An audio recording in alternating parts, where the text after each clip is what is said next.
বিসমিল্লাহির রহমানির রহিম। আপনারা জানেন যে এই তিস্তা নদী এটা আমাদের লালমনিরহাটবাসীর জন্য আশীর্বাদ হতে পারত, কিন্তু বর্তমানে এটা দুঃখের কারণ প্রতি বছর বন্যার সময় তিস্তার পানি ছেড়ে দেওয়ার কারণে আমাদের এই লালমনিরহাট জেলার অনেক মানুষ ক্ষতিগ্রস্ত হয়, অনেক ইউনিয়ন ক্ষতিগ্রস্ত হয়। আমাদের হয়তো গৃহপালিত পশু যা প্রাণী যেগুলো আছে সেগুলো অনেক ক্ষতি হয়ে যায়।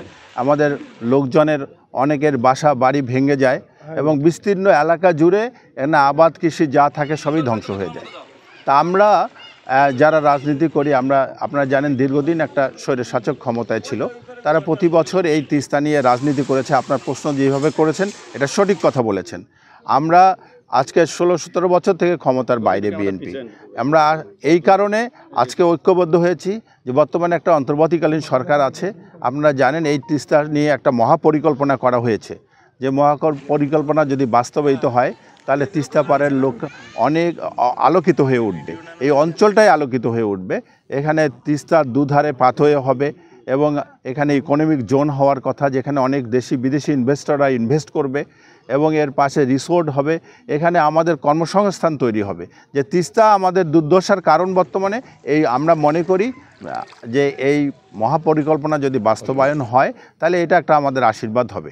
এই কারণে আমরা বর্তমান অন্তর্বর্তীকালীন সরকার ক্ষমতায় আছেন, আমরা চাই এই তিস্তার মহাপরিকল্পনা বাস্তবায়ন হোক এবং এই তিস্তা পাড়ের মানুষগুলোর দুর্দশা লাঘব হোক।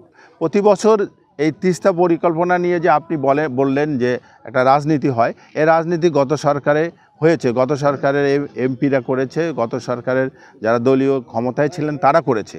কিন্তু আমরা জানেন আমরা ক্ষমতার বাইরে, আমরা এটাকে নিয়ে আন্দোলন করছি, আমরা চাই এটা বাস্তবায়ন হোক। আমরা 17-18 তারিখে এই তিস্তা পাড়ে অবস্থান করব।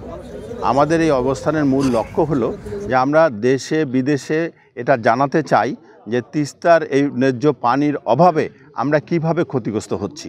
তাই একটা এই নদীর মাঝখানে আমরা অবস্থান নেব, আমরা এখানে রাত্রি যাপন করব। আমাদের এখানে শুধু সার্বজনীন লোকজন এখানে অংশগ্রহণ করবে যারা ক্ষতিগ্রস্ত এবং এই অঞ্চলের বাসিন্দা। আমরা সবাইকে আমন্ত্রণ জানাই, আপনাদের মাধ্যমে জানাচ্ছি যে এটা কোনো দলীয় প্রোগ্রাম না। এটা আমরা যদিও আমাদের নেতা অধ্যক্ষ আসাদুল হক দুলুভাই যেটা ডাক দিয়েছে, বাট এটা একটা সার্বজনীন প্রোগ্রাম। এই আন্দোলনটাতে আমরা জনসম্পৃক্ততা বাড়াতে চাই। আমরা আশা করি যে এখানে হাজার হাজার লোকের মিনিমাম 10 থেকে 15,000 লোকের সমাগম হবে।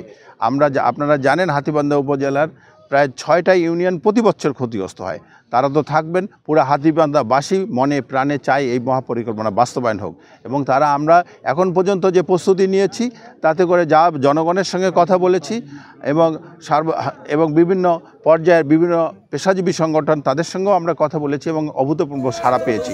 আমার বিশ্বাস 17-18 তারিখে ব্যাপক লোক সমাগম হবে এবং দেশ বিদেশের সাংবাদিকরা আসবে। আমরা জাতীয়তাবাদী দলের রাজনীতি করি, আমাদের জাতীয় নেতৃবৃন্দ মহাসচিব আসার কথা আছেন। জাতীয় নেতৃবৃন্দ ছাড়াও অন্যান্য জাতীয় নেতৃবৃন্দ আছে, যেমন মাহমুদুর রহমান মান্না, যেমন জুনায়েদ সাকি, এরকম অনেক রাজনৈতিক ব্যক্তিত্বকে আমরা আশা করি যে তারা আমাদের সঙ্গে এসে একমত পোষণ করবে এবং দেশে বিদেশে এটা প্রচার হবে এবং জনমত আমরা তৈরি করতে চাই যে তিস্তা মহাপরিকল্পনা বাস্তবায়ন হওয়া উচিত।